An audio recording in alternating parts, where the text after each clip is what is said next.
Alexandre Bacrot, le sexologue du mercredi, le sexologue de tous les jours, bien sûr. Alexandre, bonjour. Bonjour Jocelyne. Aujourd'hui, on va mettre le cap sur les salons de l'érotisme. Alors, salon de l'érotisme, est-ce que c'est bien d'en pousser la porte ou pas bien? Je sais bien qu'on veut pas faire de morale, hein, et pas du tout condamner ceux qui y vont, mais est-ce que ça peut apporter quelque chose? Alors là, je demande bien évidemment le point de vue du sexologue. Ah ben oui, ça peut apporter quelque chose. Maintenant, je suis d'accord évidemment avec vous Jocelyne. Le bien et le pas bien, on va essayer de pas de parler de ça ici. En tout cas, moi j'en parle pas trop du bien et du pas bien. Donc l'érotisme, le salon de l'érotisme, oui, ça peut être intéressant. Évidemment, ben moi j'encourage les personnes à développer leur curiosité. Donc pour satisfaire la curiosité, pour peut-être découvrir et apprendre de nouvelles choses. Mais il faut pas oublier que ce n'est qu'un aspect évidemment de la sexualité. Est-ce que c'est seulement de l'érotisme ou est-ce que ça va parfois au-delà de l'érotisme? Je sais que c'est pas évident, hein, c'est pas très clair. Moi, je pense que, bon, alors évidemment, de par ma profession, vous vous en doutez bien, je me suis obligé d'aller de temps en temps au salon de l'érotisme. Non, moi, ce qui me pose un peu question, c'est qu'on appelle ça salon de l'érotisme, mais dans le fond, est-ce qu'il y a beaucoup d'érotisme là-dedans? Parce que quand on parle d'érotisme, on parle quand même de quelque chose qui est plus du niveau de la sensualité, de quelque chose de, oui, de l'attraction, peut-être aussi de l'attraction et de l'excitation sexuelle. Mais voilà, est-ce qu'on n'est pas plus dans quelque chose au niveau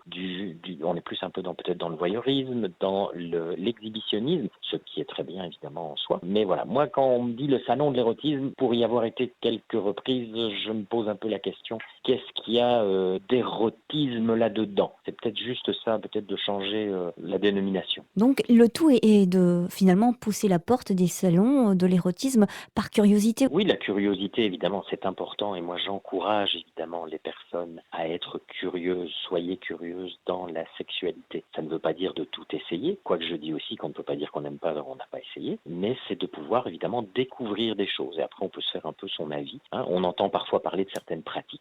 Eh bien là, c'est peut-être l'occasion peut-être de pouvoir justement assister à certaines démonstrations. Et à propos de curiosité, on en revient à vos conférences. La prochaine se tiendra ce vendredi. Donc il y a eu une première conférence qui a eu lieu il y a une quinzaine de jours. Et maintenant, on commence vraiment le cycle Sexualité, mode d'emploi. C'est ce vendredi, c'est à Orc. Et on abordera justement le désir sexuel dans le couple et aussi de manière individuelle. Les infos sur votre site internet, sur votre page Facebook. Exactement, alexandrebacro.be.